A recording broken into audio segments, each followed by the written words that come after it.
Hello and welcome as Zenith Players continues our 18th week of live readings with Prometheus Bound. I am TJ, I am our technical director. All of the actors you'll be hearing tonight are volunteering their time and their talent from their homes to bring a little bit of entertainment into your homes. Several of them first met each other just 15 minutes ago when they logged into this very Zoom meeting. We want to thank them all for joining us. And a special thanks to Noah Stanzione for telling us how to pronounce things correctly. Hopefully we do not disappoint. We would also like to send a big thanks to our friend, your friendly neighborhood Shakespeare, for hosting this on his pages, for the various collaborations that we've done over the past 18 weeks. Check out his website at shakespeareapproves.com and his Patreon at patreon.com/Shakespeare. We are looking forward to his upcoming production with the social distancing players, The Hamlet Christmas Special. We will provide links to all of his content in the comments. As always, we want to acknowledge and thank all of the medical professionals and essential workers who've been working tirelessly to keep us all as healthy and safe as possible. We also want to acknowledge those demonstrating and protesting for bravely pushing forward the simple fact that Black lives matter. If you are interested in more information about our totally volunteer organization, check out our website, zenithplayers.com. Feel very free to check out our very attractive donations page. 100% of all donations go towards production costs, which these days consists of the various subscriptions that allow for these readings to happen. If you would like to join us on one of these projects, just send us an email, casting@zenithplayers.com, and we'll get you right on board. Join us Monday for Jane Eyre, and Saturday as we return to Shakespeare for Richard II. But for now, please relax and enjoy Prometheus Bound, featuring Debbie Lockwood, Mira Singer, Laura Calandrino as the chorus of nymphs, the daughters of Oceanus, who is played by Steve Anderson.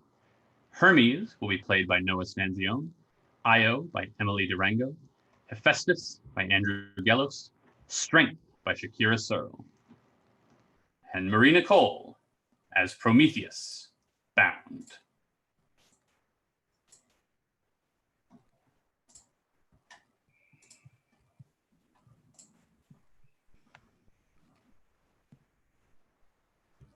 We reach the utmost limit of the earth, the Scythian track, the desert without man.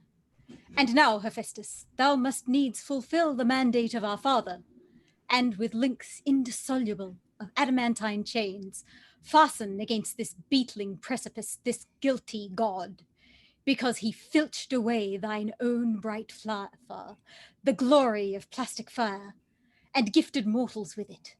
Such a sin it doth behoove he expiate to the gods, and learn free service to the rule of Zeus, and leave disused his trick of loving man.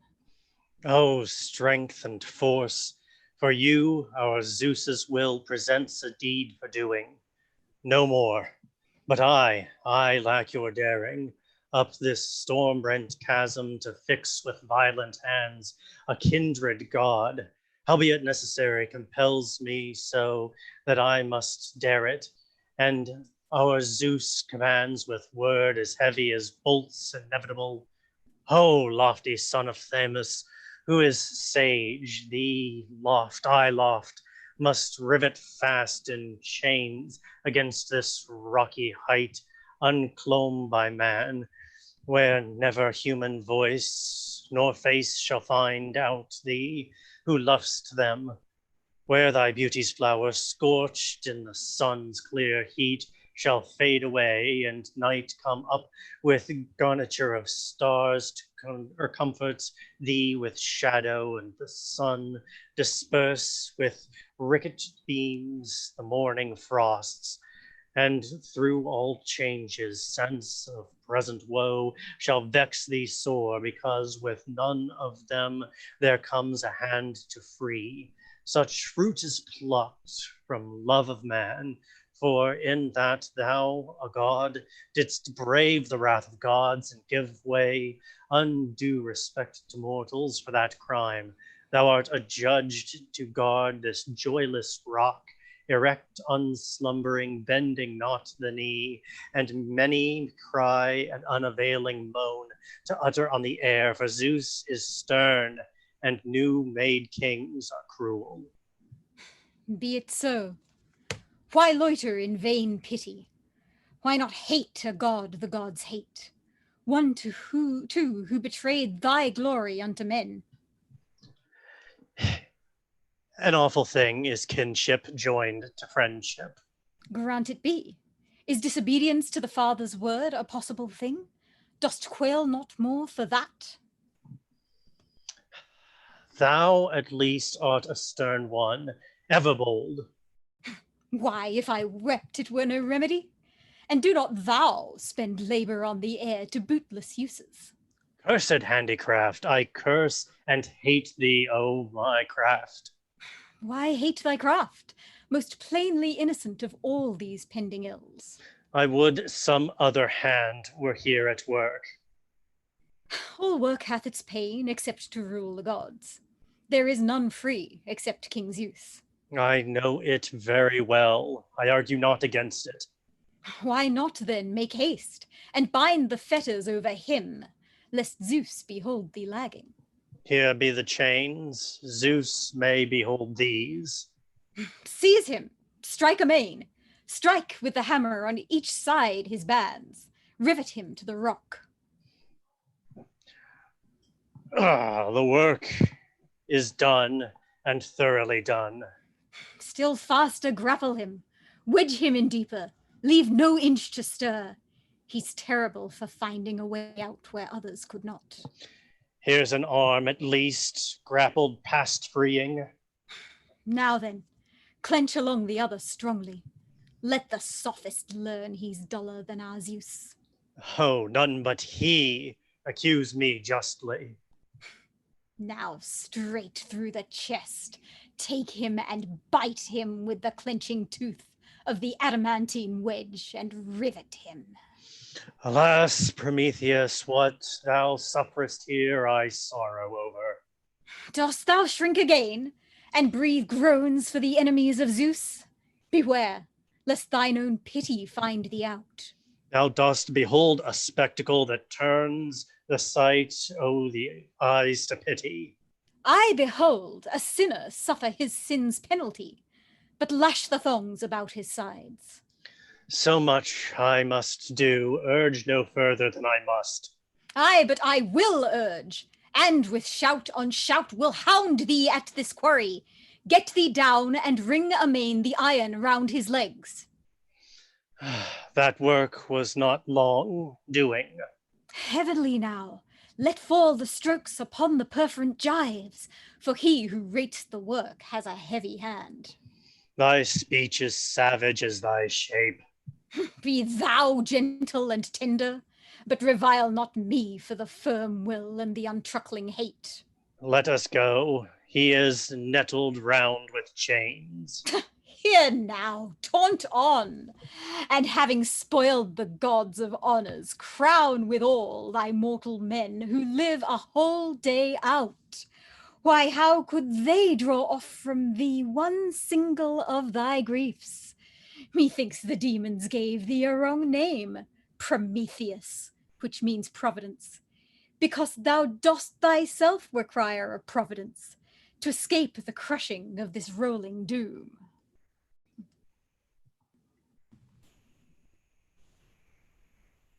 Oh, holy ether, and swift-winged winds, and river wells and laughter infinite of yon sea waves, earth, mother of us all, and all-viewing cyclic sun, I cry on you.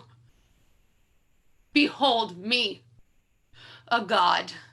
What I endure from gods, behold with throe on throe, how wasted by this woe I wrestle down the myriad years of time. Behold, how fast around me the new king of the happy ones sublime has flung the chain he forged, has shamed and bound me. Woe, woe, today's woe and the coming morrows I cover with one groan. And where is found me a limit to these sorrows? And yet, what word do I say? I have foreknown clearly all things that should be. Nothing done comes sudden to my soul. and I must bear what is ordained with patience, being aware necessity doth front the universe with an invincible gesture. Yet this curse which strikes me now, I find it hard to brave in silence or in speech, because I gave honor to mortals.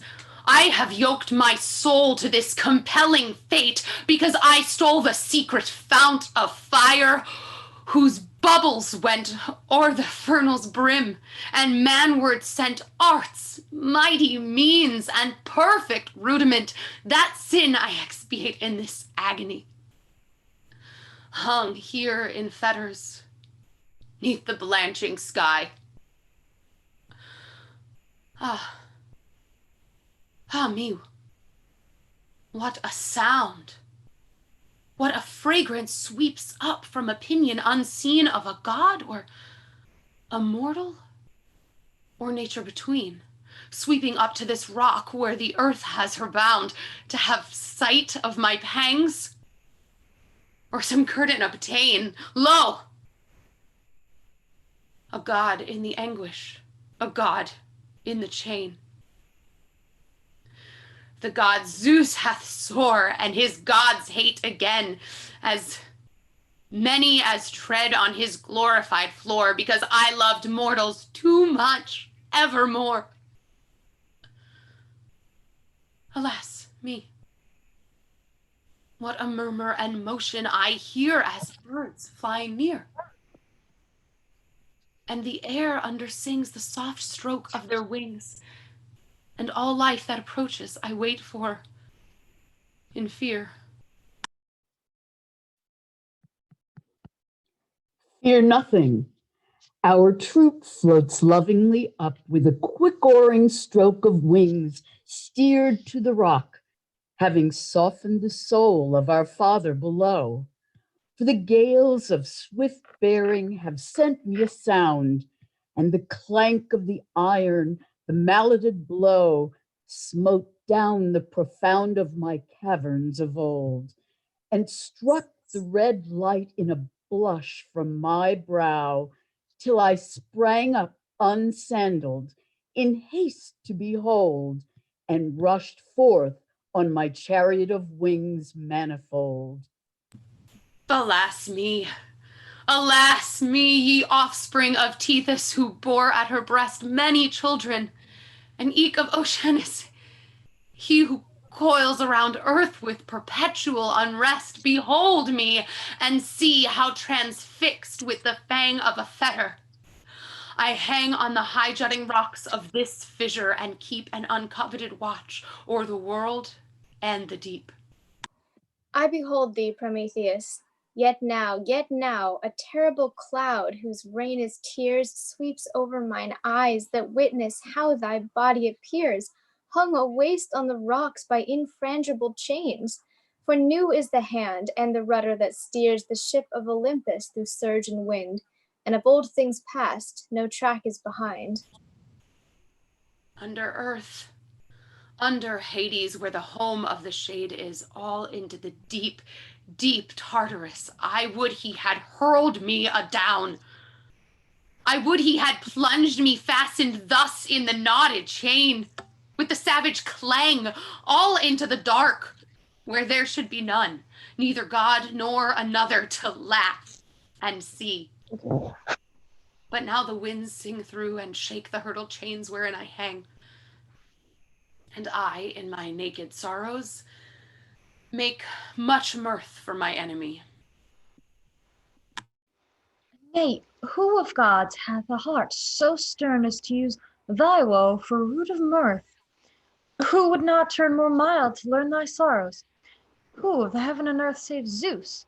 But he right wrathfully bears on his spectral soul unbent, and rules thereby heavenly seed, nor will he cease till he content his thirsty heart in a finished deed, or till another shall appear to win by fraud, seize by fear, the hardly captured government. Yet even of me he shall have need, that monarch of the blessed seed. Of me, of me who now am cursed beneath his fetters dire, to wring my secret out withal, and learn by whom his scepter shall be filched from him, as was at first his heavenly fire. Yet he never shall enchant me with his honey-lipped persuasion. Never, never shall he daunt me with the oath and threat of passion into speaking as they want me, till he loose this savage chain and accept the expiation of my sorrow by his pain. Thou art sooth a brave God, and for all thou hast borne from the stroke of the rod, not relaxest from scorn.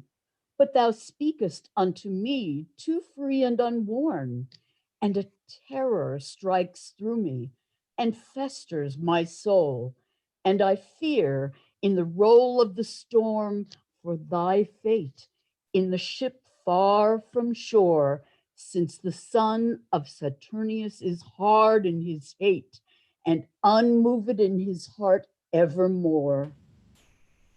I know that Zeus is stern. I know he meets his justice by his will, and yet I also know his soul shall learn more softness when once broken by this ill, that, curbing his inconquerable wrath, he shall rush on in fear to meet with me, who rush to meet with him in agony to issues of harmonious covenant. Remove the veil from all things and relate the story to us. Of what crime accused Zeus smites thee with dishonorable pangs? Speak, if to teach us do not grieve thyself. The utterance of these things is torture to me, but so too is their silence. Each way lies woe strong as fate.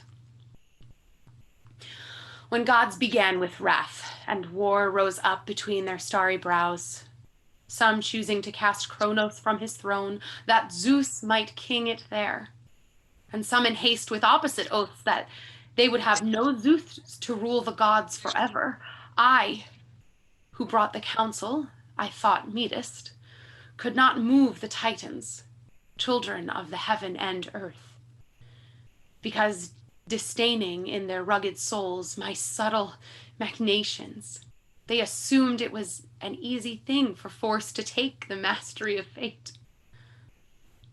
My mother, then, who is called not only Themis, but Earth too, her single beauty joys in many names, did teach me with reiterant prophecy what future should be, and how conquering gods should not prevail by strength and violence, but by guile only. When I told them so, they would not deign to contemplate the truth on all sides round. And thus, I deemed it best to lead my mother upwards, willingly, and set my Themis face to face with Zeus, as willing to receive her. Tartarus, with its abysmal cloister of the dark, because I gave that counsel, covers up the antique Kronos and his siding hosts, and by that counsel helped, the King of Gods hath recompensed me by these bitter pangs. For kingship wears a cancer at the heart, to have no faith in friends. And then ye ask what crime it is for which he tortures me. It shall be clear before you. When at first he filled his father's throne, he made direct and various gifts of glory to the gods, and dealt the empire out. Alone of men, of miserable men, he took no count, but yearned to sweep their track off from the world and plant a newer race there. And was none resisted that desire except myself. I dared it. I drew mortals back to light from meditated ruin deep as hell, and for that wrong I bow down in these pangs, dreadful to suffer, mournful to behold. And I, who pitied man and thought myself unworthy pity, while I render out deep rhythms of anguish neath the harping hand that strikes me thus, a sight that shames your Zeus. Hard as thy chains and cold as all these rocks is he, Prometheus, who withholds his heart from joining in thy woe. I yearned before to fly the sight, and now I gaze on it. I sicken inwards. To my friends, indeed, I must be a sad sight. Sin no more than so. I did restrain, besides my mortals from premeditating death. How didst thou medicine the plague fear of death? I set blind hopes to inhabit in their house. By that gift thou didst help thy mortals well. I gave them also fire. And have thee now, those creatures of a day, the red-eyed fire? They have, and shall learn by it many arts. And truly, for such sins Zeus tortures thee, and will relax no anguish? Canst behold no limit to thy wrestling agony? No other, only what seems good to him. And how will it seem good? What hope remains? Seest thou not thou hast sinned? And that thou hast sinned, it glads me not to speak of, and grieves thee. Then let it pass from both, and seek thyself some outlet from despair.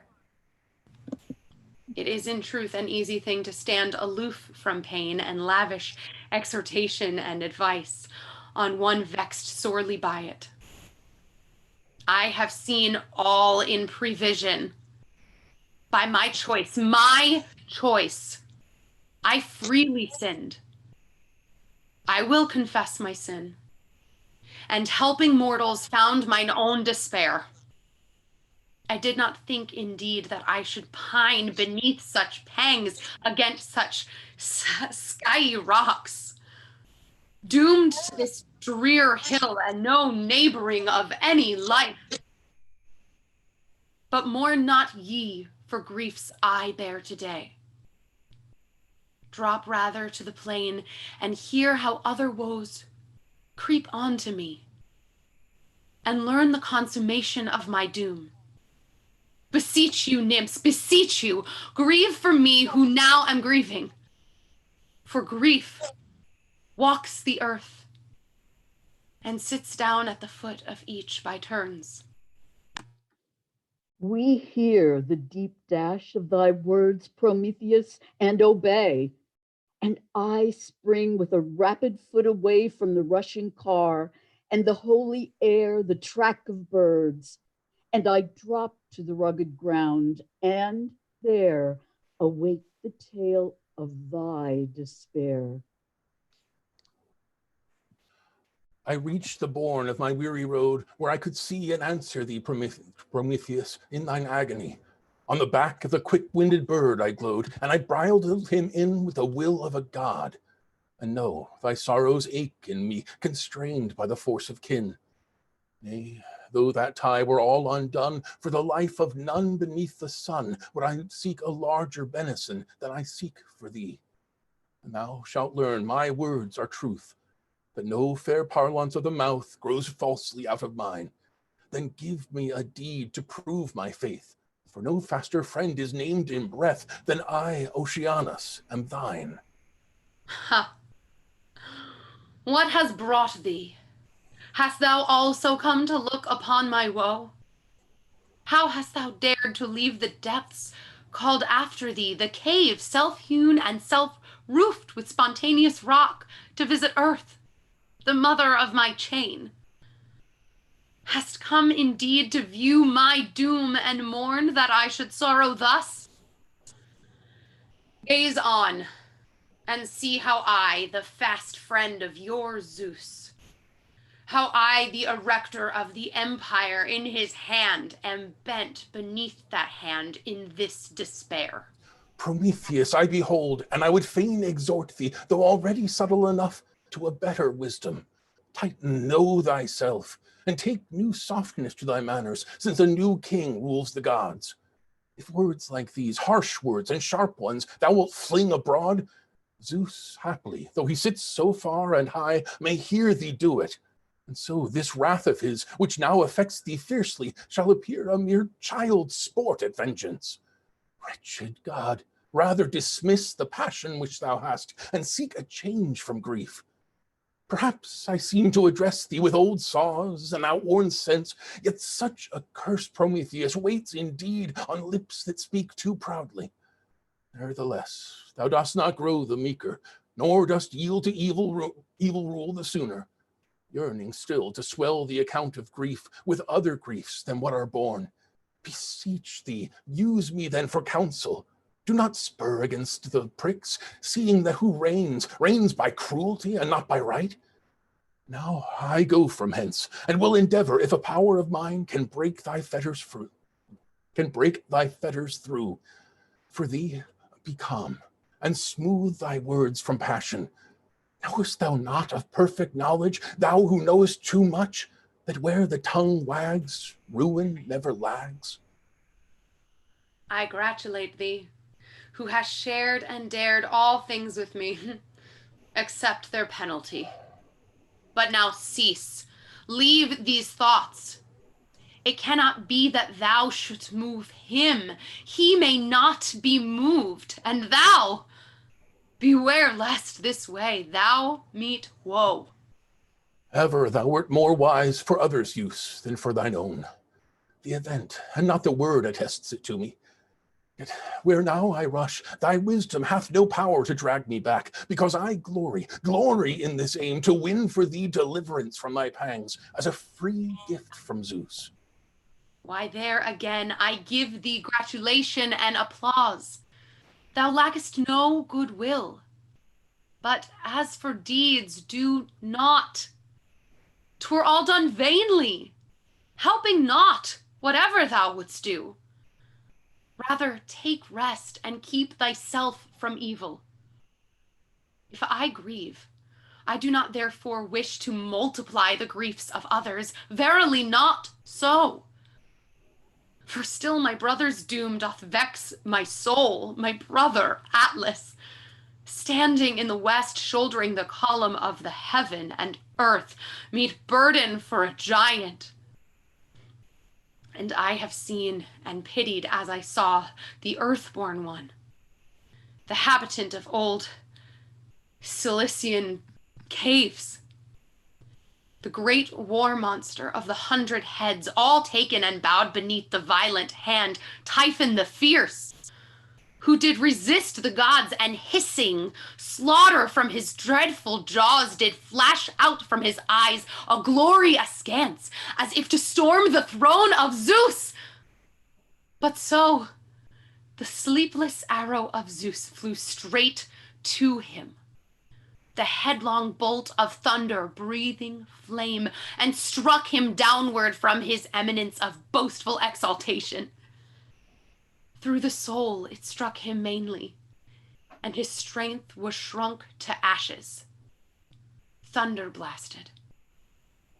Now he lies a helpless trunk supinely at full length, beside the strait of ocean, overridden by roots of Etna, high upon whose top Hephaestus sits and strikes the flashing oar, from which the great fire river shall burst away hereafter, and devour with savage jaws the equal plains of fruitful Sicily. Such passion he shall boil back in hot darts of an insatiate fury and sow of flame. Fallen Typhon, howsoever struck and charred by Zeus's bolted thunder. But for thee, thou art not so unlearned as to need my teaching. Let thy knowledge save thyself.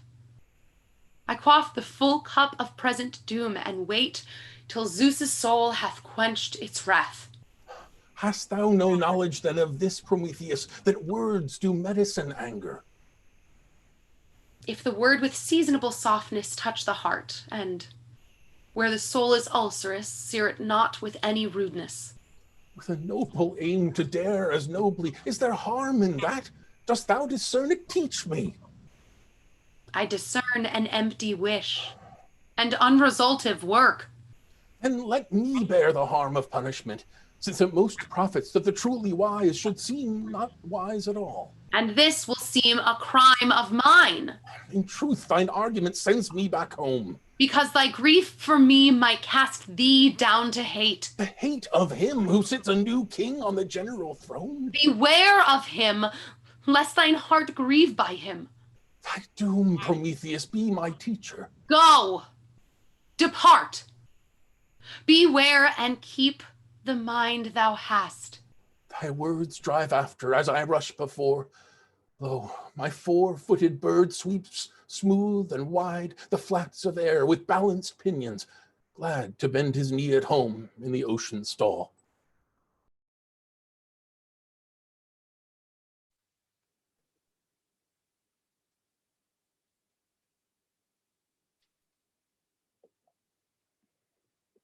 I moan thy fate, I moan for thee, Prometheus. From my restless eyes, drop by drop intermittently, a trickle stream of tears supplies my cheeks, all wet from fountains free, because that Zeus, the sternly bold, whose law is taken from his breast, uplifts his scepter manifest over the gods of old.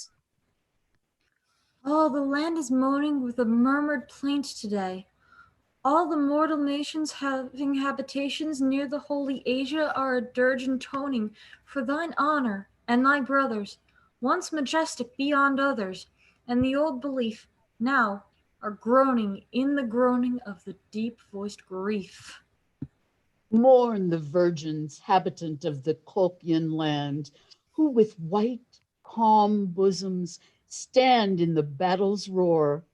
Mourn thy Scythian tribes that haunt the verge of earth, Maeotis' shore. And Arabia's battle crown, and dwellers in the lofty town, Mount Caucasus sublimely nears, an iron squadron thundering down with the sharp proud spears.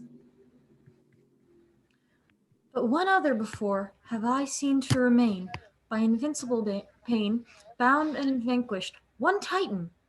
'Twas alas who bears an accurse from the gods, by that strength of his own which he evermore wears, the weight of the heaven on his shoulder alone, while he sighs up at the stars.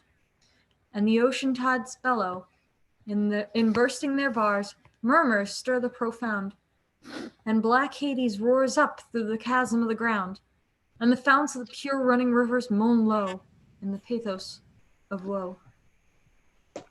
Beseech you, think not I am silent thus through pride or scorn. I only gnaw my heart with meditation, seeing myself so wronged. For so, their honors to these new-made gods, what other gave but I, and shared them out with distribution? Aye, but here I am, dumb. For here I should repeat your knowledge to you, if I spake aught. List rather to the works I did for mortals, and how fools before I made them wise and true in aim of soul. And I will tell you, not as taunting them, but teaching you the intention of my gifts.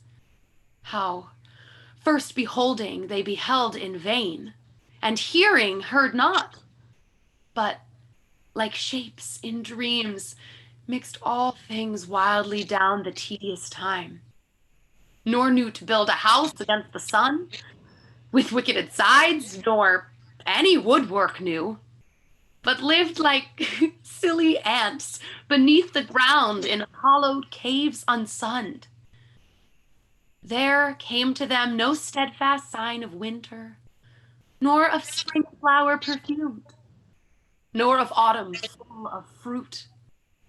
But all things they did blindly and lawlessly, until I taught them how the stars do rise and set in mystery, and devised for them number, the inducer of philosophies, the synthesis of letters, and beside the artificer of all things, memory, that sweet muse mother.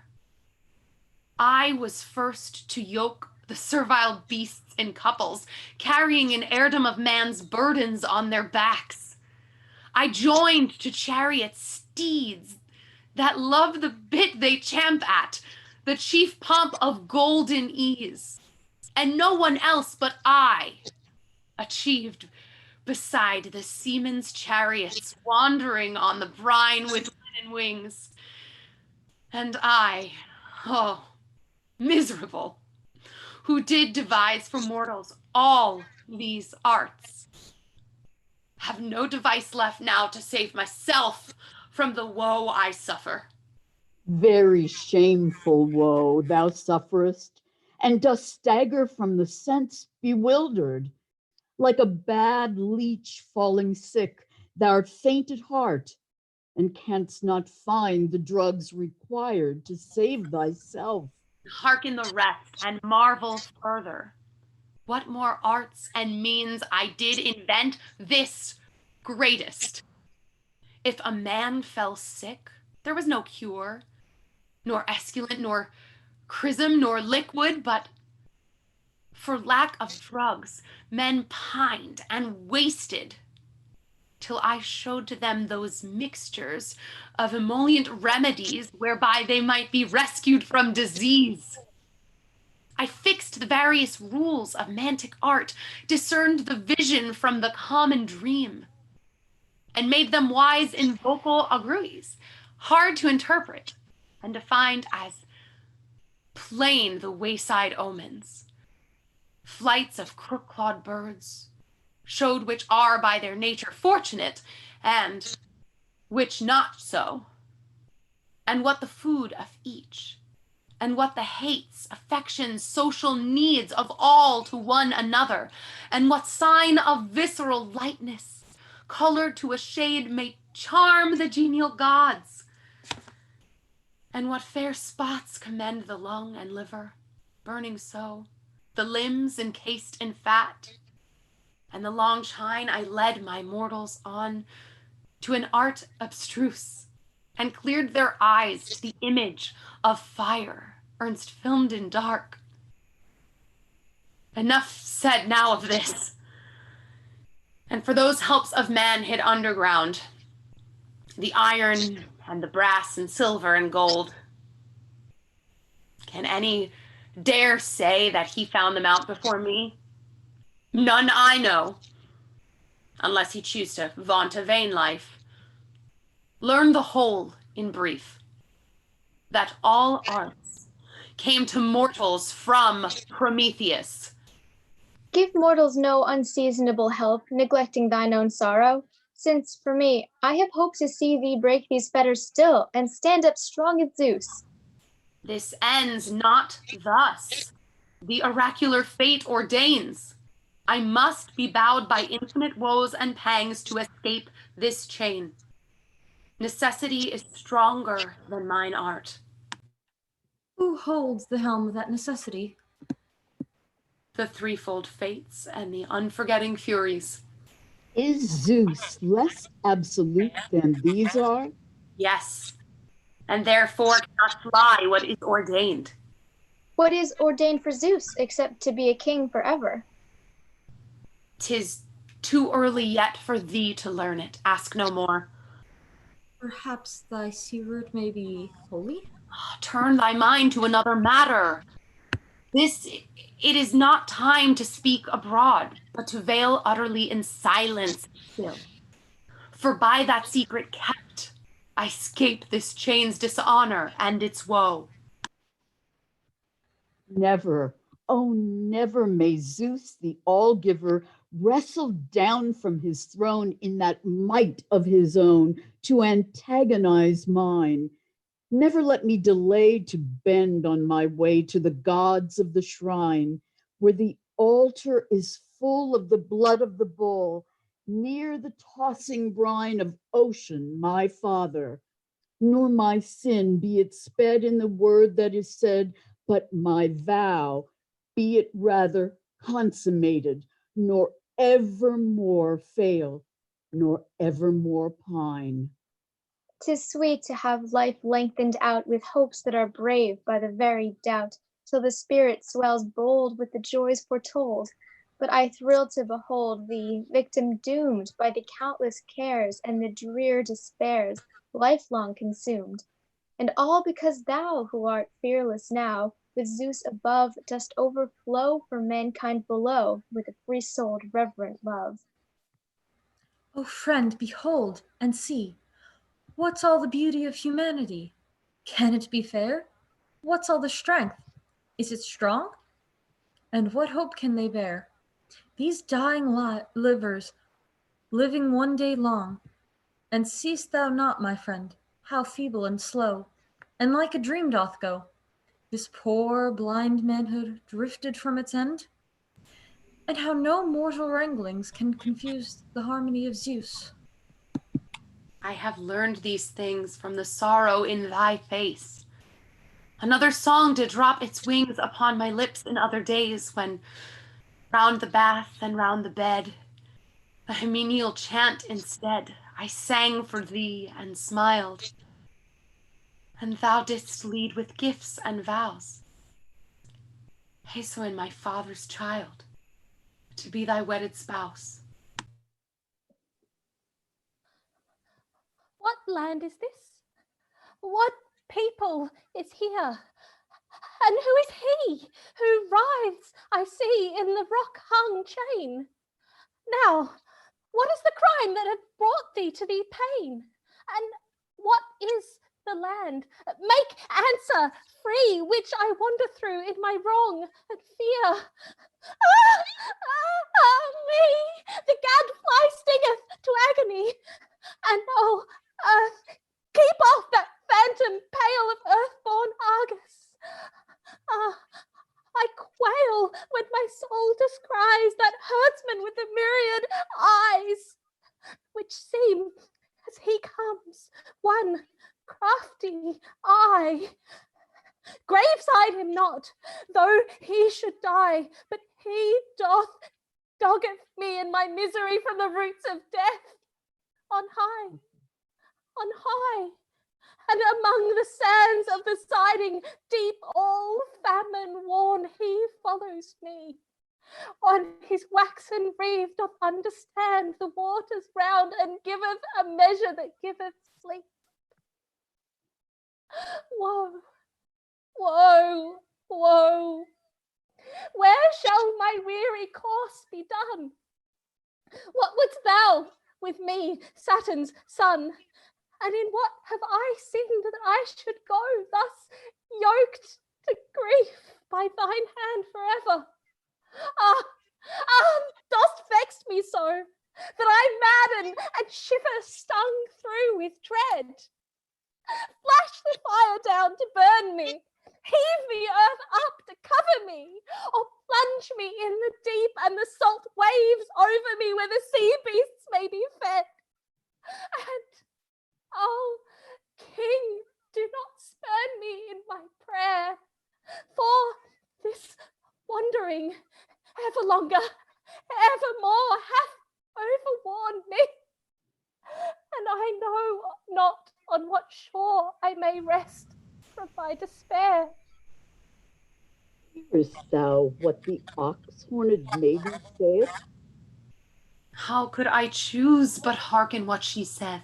The frenzied maiden, Inacious child, who love warms Zeus's hearts and now is lashed by Hera's hate along the unending ways. Who taught thee to articulate that name? My father's. Speak to his child, by grief and shame defiled. Who art thou, victim?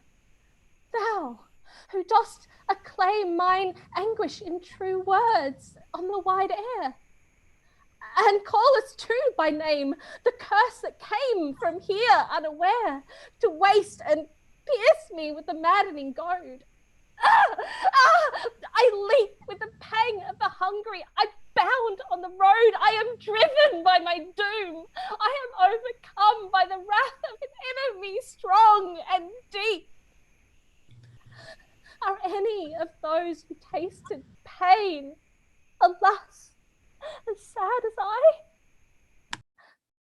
Now, tell me plain, doth aught remain for my soul to endure beneath the sky? Is there any help to be holpen by? If knowledge be in thee, let it be said, cry aloud, cry to the wandering, woeful maid. All thou wouldst learn I will make clear to thee.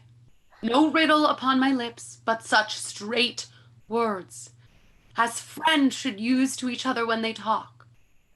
Thou seest Prometheus, who gave mortals fire. Oh, common help of all men, known of all. Oh, miserable Prometheus, for what cause dost thou endure thus? I have done with wail for my own griefs but lately. Wilt thou not vouchsafe this boon with me? Say which thou wilt, for I vouchsafe all. Speak then, and reveal who shut thee in this chasm. The will of Zeus, the hand of his Hephaestus. And what crime dost expiate so? I have told enough for thee in so much only. Nay, but show beside the limit of my wandering, and the time which yet is lacking to fulfill my grief. Why, not to know were better than to know for such as thou. Beseech thee, blind me not to that which I must suffer. If I do, the cause is not because I grudge the boon. What is the cause then that mars thy speaking out? To break thine heart. Less care for me, I pray thee. Certainly, I count for sweetness. Thou wilt have it so, and therefore I must speak. Now hear. Not yet. Give half the sweetness my way. Let us learn first what the curse is that befell this maid, her own voice telling her own wasting woes. For what remains of anguish, let it wait the teaching of thy lips. It doth behoove that thou, maid Io, should vouchsafe to these the grace they pray, and more because they are called thy father's sisters. Since to open out and mourn out in grief, where it is possible to draw a tear from the audience, is a work that pays its own price well. I cannot choose but trust you, nymphs, and tell you all ye ask in clear words. So I sob amid my speech in speaking the storm curse sent from Zeus, and for my beauty, from which height it took its swoop on me, poor wretch, left thus deformed and monstrous to your eyes. For evermore around my virgin chamber, wandering went the nightly visions and entreated me with syllabled smooth sweetness. Blessed maid, why lengthen out thy maiden hours when fate permits the noblest spousal in the world? For Zeus spurns with the arrow of thy love, and fain would touch thy beauty. And for thee, girl, spurn not Zeus, but fly to learner's mead that's green around thy father's flocks and stalls, until the passion of the heavenly eye be quenched in sight. Such dreams did all night long constrain me unhappy, till I dared tell my father how they trod the dark with visionary steps, whereat he sent his frequent heralds to the Pythian fane, and also to Dodona, and inquired how best by act or speech to please the gods. And these returning brought back oracles of doubtful sense, indefinite response, dark to interpret. Then, at last, there came to Inachus an answer that was clear, thrown straight as any bolt and spoken out. This: he should drive me from my home and land, and bid me wander to the extreme verge of all the earth. Or, if he willed it not, should have a thunder with a fiery eye leap straight from Zeus and burn up all his race to the last root of it. By which Toxian word, subdued, he drove me forth and shut me out. He lost. But Zeus's forceful bit compelled him to the deed. And instantly my body and soul were changed and distraught, and ordered as ye see, and spurred along by the fanged insect, with a manic leap I rushed onto Cantria's limpid stream and Lerna's fountain well. And there the earthborn, the herdsman Argus, most immitigable of wrath, did find me out and track me out with countless eyes set staring at my steps. And unexpected and most sudden drew him from life. But I, curse-stricken still, am driven from land to land before the scourge the gods hold o'er me. So, thou hast heard the past, and if the bitter future thou canst tell, speak on. I charge thee, do not flatter me through pity with false words, for in my mind deceiving works more shame than torturing. Hush, silence here. Nevermore, nevermore would I languish for the stranger's word to thrill mine ear. Nevermore for the wrong and woe and the fear, so hard to behold and so hard to bear, to pierce my soul with a double-edged sword and a sliding cold. Ah, fate! Ah, me! I shudder to see this wandering maid in her agony. Grief is too quick in thee, and fear too full. Be patient till thou hast learned the rest. Speak, teach to those who are sad already. It seems sweet by clear foreknowledge to make perfect pain. The boon ye asked me first was lightly won. For first ye asked to hear this maiden's grief, as her own lips might tell it. Now remains to list what other sorrows she so young must bear from here. Inachus's child, O thou! Drop down thy soul, my weighty words, and measure thence the landmarks which are set to end thy wandering. Toward the orient sun first turn thy face from mine, and journey on along the desert flats, till thou shalt come where Scythia's shepherd's people dwell aloft, perched in wheeled wagons under woven roofs, and twang the rapid arrow past the bow. Approach them not, but siding in thy course, the rugged shore rock sounding from the sea, depart that country. On the left hand dwell the iron workers, called the Calibes, of whom beware, for cert they are stern and nowise bland to strangers.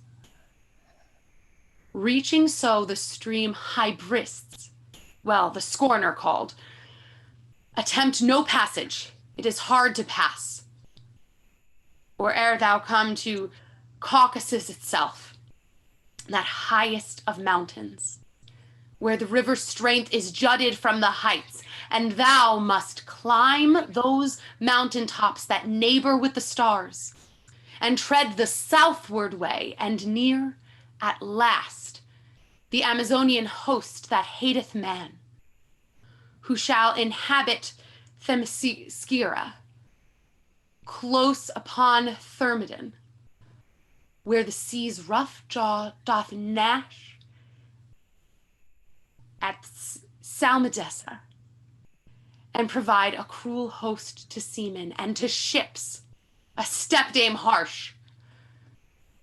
The same shall lead thee on with unreluctant hand, till thou shalt drive just where the ocean gates show narrowest, on the Cimmerian isthmus, leaving which behooves thee swim with ghastly fortitude that straight Meotis. Aye, and evermore that traverse shall be famous on men's lips, that strait called Bosphorus, the horned one's road, so named because of thee. Thou so wilt pass from Europe's plain to Asia's continent. How think ye, nymphs? The king of gods appears impartial in his violent deeds, for lo, the god desirous of this mortal's love hath cursed her with these wanderings. Ah, fair child, thou hast met a bitter groom for bridal troth. For all thou yet hast heard can only prove the incompleted prelude of thy doom. It's thy turn now to shriek and moan. How wilt thou when thou hast hearkened what remains? Besides the grief thou hast told, can aught remain? A sea of foredoomed evil worked to storm. What boots my life, then? Why not cast myself down headlong from this miserable rock, that dashed against the flats I may redeem my soul from sorrow? Better once to die than day by day to suffer. Verily, it would be hard for thee to bear my woe, for whom it is appointed not to die. For death redeems from woe. And now I see in all my far prevision, not a bound to all I suffer, ere that Zeus shall fall from being a king. And can it ever be that Zeus shall fall from empire?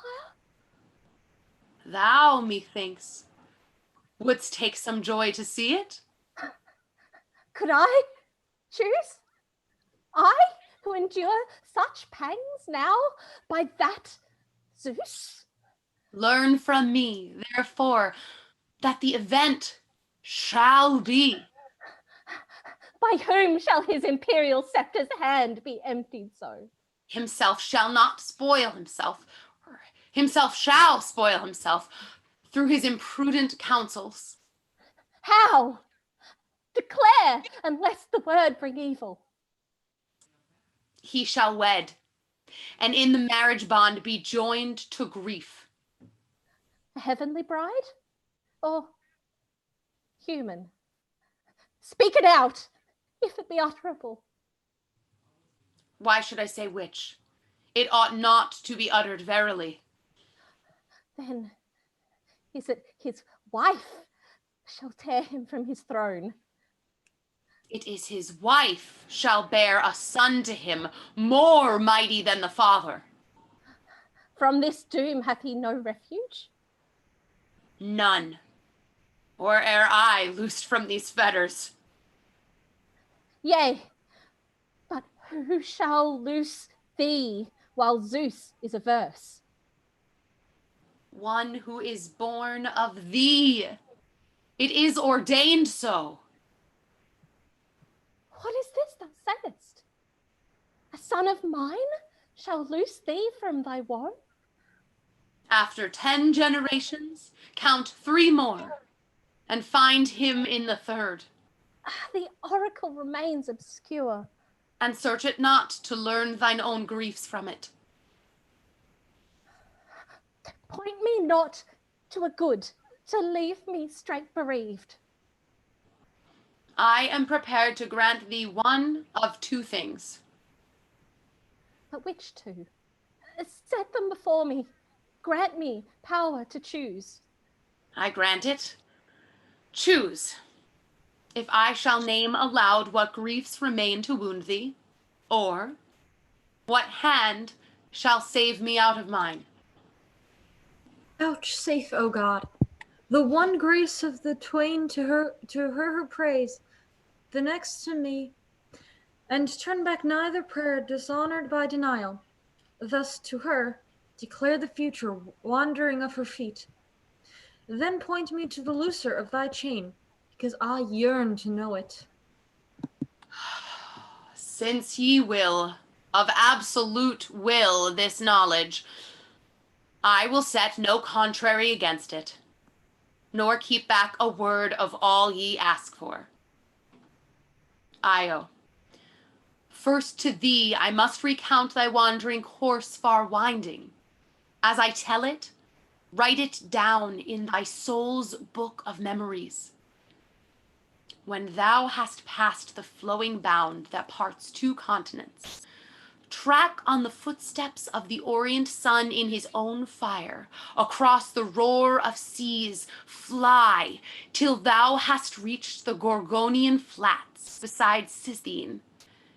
There, 4 cities, 3 ancient maidens live, with shape of swan, one tooth between them, and a common eye, on whom the sun doth never look at all with all his rays, nor evermore the moon, when she looks through the night. And nigh to these Gorgon sisters 3, enclothed with wings, and wearing snakes for curls, and man abhorred. There is no mortal gazes in their face, and gazing can breathe on. I speak of such to guard thee from their horror. Aye, and list another tale of dreadful sight. Beware the griffins, those unbarking dogs of Zeus, those sharp-mouthed dogs. And the Armaspian host, one-eyed, that moves on horseback, habiting beside the river that runs bright with gold, the stream of Pluto, near them not.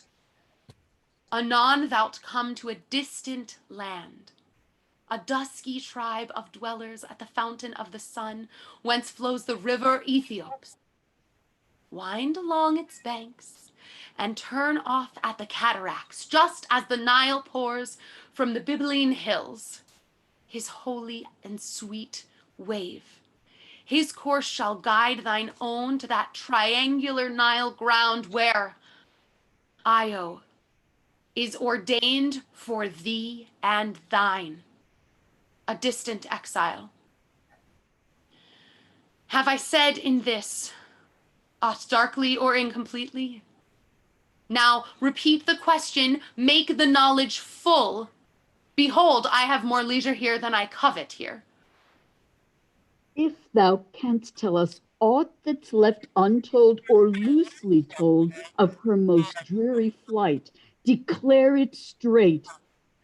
But if thou hast uttered all, grant us that latter grace for which we prayed, remembering how we prayed it. She has heard the fullness of the wandering of her woe, but that she may have knowledge not to have heard all vainly, I will tell what she endured ere coming hither, and invoke the past to prove my prescience true. And so, to leave all crowd of jostling words and pass at once to the first step of thy course. When thou hadst gone to those Molossian plains, which sweep around Dodona, shouldering heaven, where at the fane of Zeus Thesprotian keepeth oracle, and wonder past belief, the oaks do wave articulate adjurations. Aye, and they did so salute thee in no phase perplexed, but clear with glory, noble wife of Zeus, who shouldst be, here some sweetness took thy sense, thou didst rush further onward, stung along the ocean shore towards Rhea's mighty bay, and tossed back from it, wert tossed to it again in stormy evolution. And know well, In coming time, that hollow of the sea shall bear the name Ionian, and present a monument of Io's passage through unto all mortals. These words be the signs of my soul's power to look beyond the veil of visible things. The rest, to you and her, I will declare in common audience, nymphs, returning thither where my speech break off. There is a town, Cannabis, built upon the earth's far margin at the mouth of the Nile, and on the mound washed up by it, Io. There shall Zeus give back to thee thy perfect mind, and only by the touch and by the stroke of his undreadful hand. And thou shalt bear a dusky son to Zeus, who shall be called thence Ephapsis the touched. That son shall pluck the fruit from all that land wide watered by the flow of flooding Nile, and counting from his life the 5th full generation, which involves full 50 maidens, a fair woman race, shall back to Argos turn reluctantly, to fly the proffered nuptials of their kin, their father's brothers. But they, passion-struck like falcons bearing hard on flying dove, shall drive on, hunting on that quarry of love. They should not hunt till envious heaven shall lay a curse betwixt that beauty and their desire, and Greece receive them to be overcome in meurthous woman war, by fierce red hands round which the night keeps watch. For every wife shall slay her husband, dying deep in blood, the sword of double edges. Now I do wish as fair a marriage joy to all my foes. One bride alone shall fail to smite to death the head upon her pillow, touched with love, and blunted in her purpose, and impelled to choose the lesser evil, and prefer the wearing on her cheeks the coward's shame to blood guilt on her hands. And she shall give birth to a royal race in Argos. Tedious speech were needed to speak clearly and at large of these things. 'Tis enough that from this seed shall spring the strong he, famous with the bow, whose arm shall break my fetters off. Behold, my mother Themis, that old Titaness instructed me in this oracular truth. But how and when I should be long to speak, and thou in hearing wouldst not gain at all. How the spasm and the pain and the fire on the brain strike, burning me through. How the sting of the curse, oh, a flame as it flew pricks me onward again. How my heart in its terror is spurning my breast, and my eyes, like the wheels of a chariot, roll round, and I am whirled from my course to the east, to the west, in the whirlwind of frenzy, all madly enwound. And my mouth is unbridled for anguish and hate, and my words beat in vain in the wild storms of unrest on the sea of my desolate. O wisest of the wise is he who first within his spirit knew, and with his tongue declared it true, that love comes best that comes unto the equal of degree, and that the poor and that the low should seek no love from those above, whose souls are flooded with the flow of airs about their golden height of proud, because they see arrow ancestral crowns of light. Oh, never, never may ye, fates, behold me with your awful eyes. Lift mine too fondly up to the skies where Zeus upon the purple waits. Nor let me step too near to any suitor, bright from heaven, because I see because I fear this loveless maiden, vexed and laden by this fell curse of here, driven on wanderings dread and drear. Nay, grant an equal troth instead of nuptial love to bind me by. It will not hurt, I shall not dread to meet it in reply. And let not love from those above revert and fix me, as I said, with that inevitable eye. I have no sword to fight that fight. I have no strength to tread that path. I know not if my nature hath a power to bear. I cannot see whither from Zeus's infinite I can have power to flee. Yet Zeus, howbeit most absolute of will, shall turn to meekness.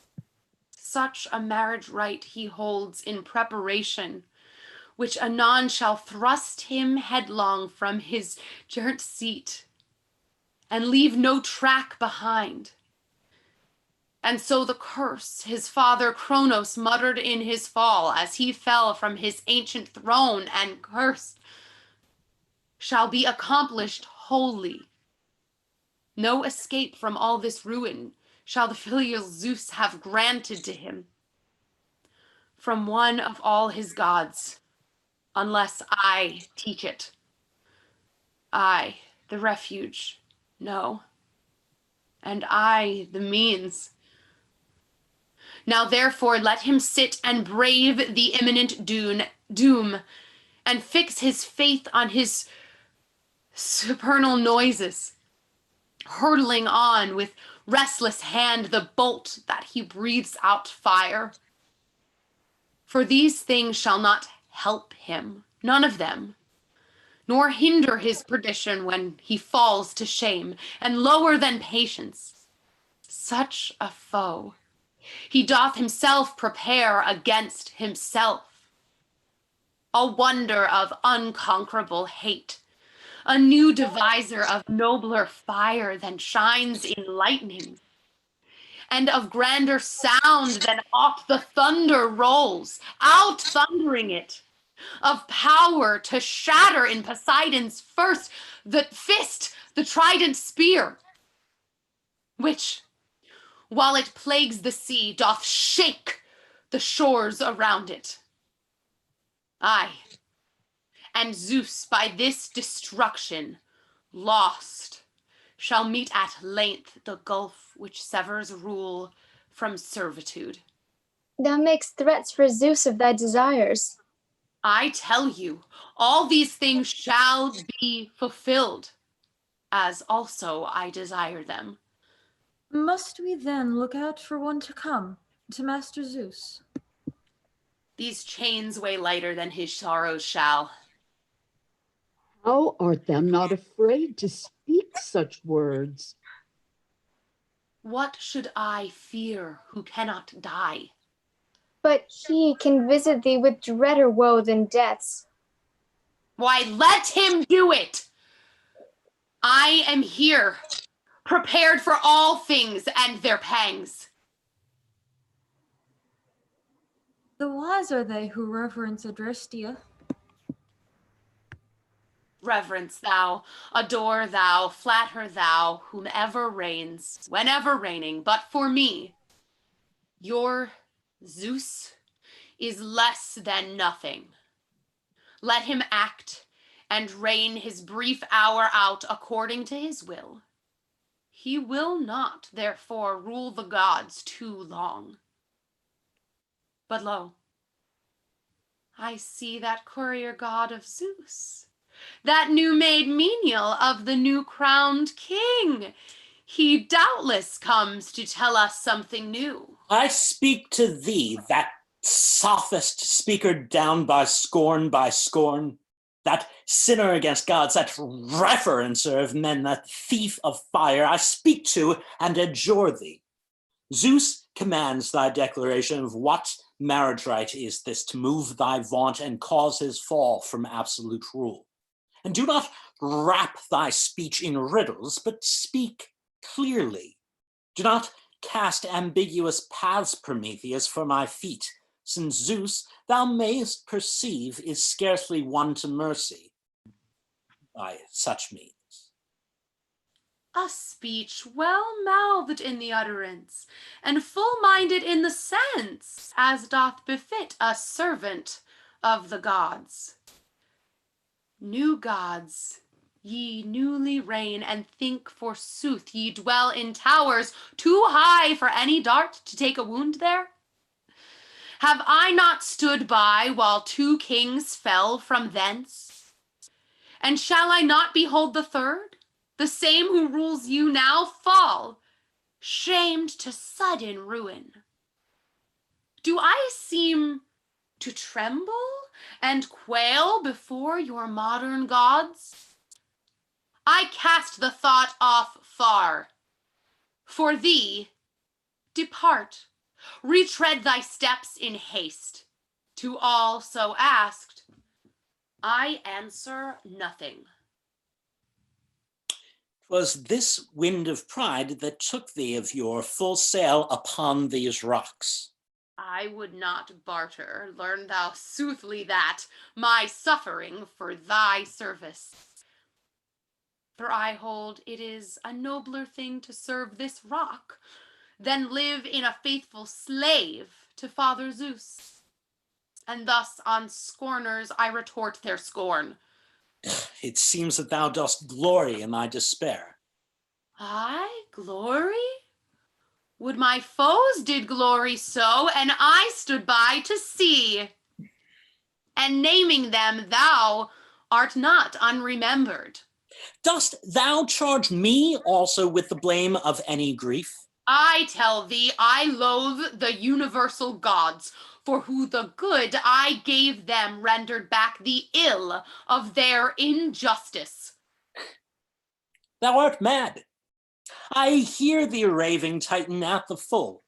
If it be madness to abhor my foes, may I be mad. If thou wert prosperous, thou wouldst be unendurable. Alas! Zeus knows not that word. But maturing time doth teach all things. Howbeit, thou hast not learned the wisdom yet thou needest. If I had, I should not talk thus with a slave like thee. Thou dost vouchsafe no answer, as I think, to the great sire's requirements. Verily, I owe him grateful service, and should pay it. Why dost thou mock me, Titan, as I stood a child before thy face? Oh, no child, forsooth, but yet more foolish than a foolish child. If thou expect that I should answer aught thy Zeus can ask. No torture from his hand, nor any machination in the world shall force mine utterance, ere he loose himself these cankerous fetters from me.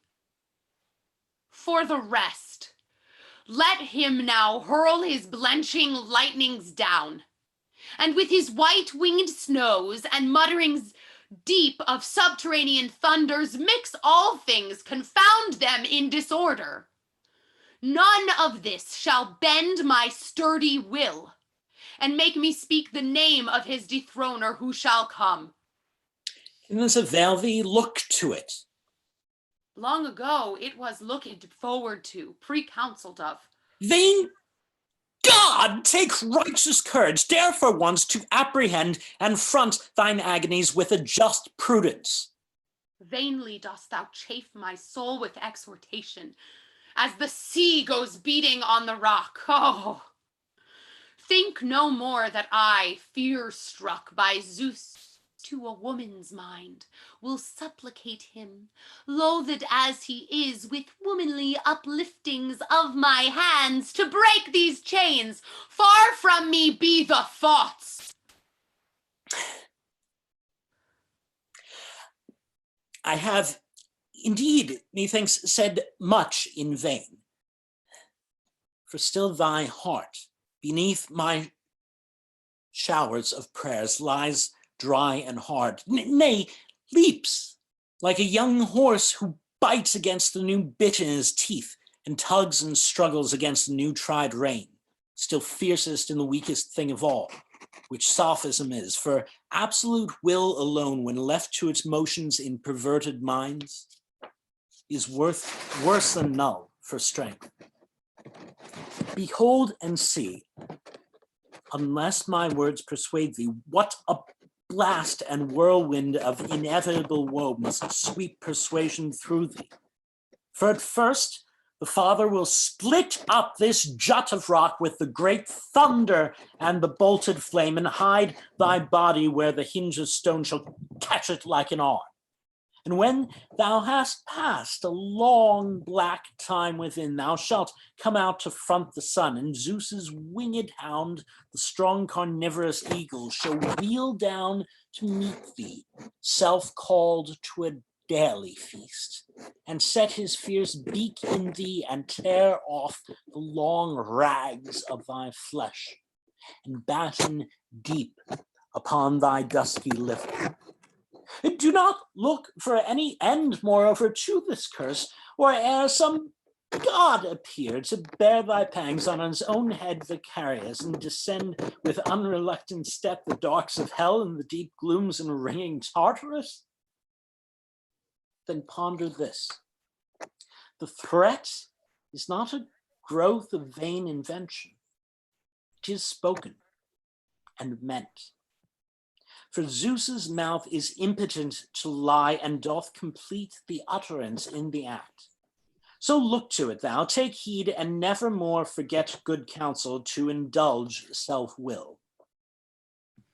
This Hermes suits his reasons to the times, at least I think so, since he bids thee drop self-will for prudent counsel. Yield to him. When the wise err, their wisdom proves their shame. Unto me, the foreknower, this mandate of power, he cries, to reveal it. And scarce strange is my fate if I suffer from hate at the hour that I feel it. Let the locks of lightning, all bristling and whitening, flash, coiling me round, while the ether goes surging neath thunder and scourging of wild winds unbound. Let the blast of the firmament whirl from its place, the earth rooted below, and the brine of the ocean in rapid emotion, be it driven in the face of the stars up in heaven as they walk to and fro. Let him hurl me anon into Tartarus, on to the blackest degree, with necessity's vortices strangling me down. But he cannot join death to a fate meant for me. The words that he speaks and the thoughts that he thinks are maniacal, sad. And if fate, who hath bound him, just loosens the links, yet he's nigh to be mad, then depart ye, who groan with him, leaving to moan with him. Go in haste, lest the roar of the thunder in nearing should blast you to idiocy, living and hearing. Change thy speech for another, thy thought for a new, if to move me and teach me indeed be thy care. For thy words swerve so far from the loyal and true, that the thunder of Zeus seems more easy to bear. How couldst teach me to venture such vileness? Behold, I choose with this victim this anguish foretold. For I turn from the traitor in hate and disdain, and I know that the curse of the treason is worse than the pang of the chain. Then remember, O nymphs, what I uttered before. Nor when pierced by the arrows that Ate will throw you, cast the blame on your fate, and declare evermore that Zeus thrust you on anguish he did not foreshow you. Nay, verily nay, for ye perish anon for your deed. By your choice, by no blindness of doubt, no abruptness of doom, but by madness alone, in the great net of Ate, whence none cometh out, ye are wound and undone. Aye.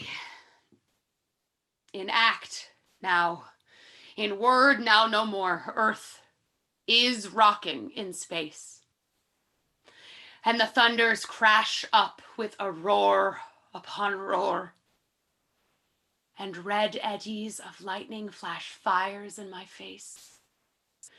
And the whirlwinds are whirling the dust round and round, and the blasts of the winds universal leap free and blow each upon each with a passion of sound. And ether goes mingling in storm with the sea. Such a curse on my head, in a manifest dread from the hand of your Zeus, has been hurtled along.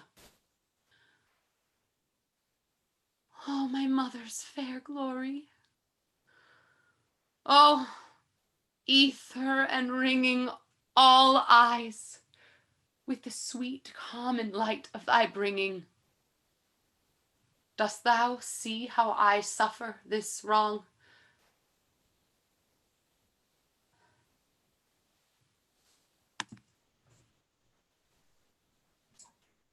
Thank you for joining us for Prometheus Bound. We would once again like to thank all of the actors who joined us this evening. Thank you all so much for your reading, all of these great actors. If you want to join one of these readings and be one of these fine faces you see before you, send us an email at casting@zenithplayers.com, and I will get back to you as soon as possible. Another big thanks to our friend, Your Friendly Neighborhood Shakespeare. Visit his website, shakespeareapproves.com, or visit him on Facebook at Shakespeare Approves, Your Friendly Neighborhood Shakespeare. There's links to all of his content and more in the comments of this video. We want to continue to express our support to everyone out there working to keep us safe and everyone continuing to protest and demonstrate. Join us Monday as we present a reading of Jane Eyre, and next Saturday as we return to Shakespeare with Richard II. Thank you and good night.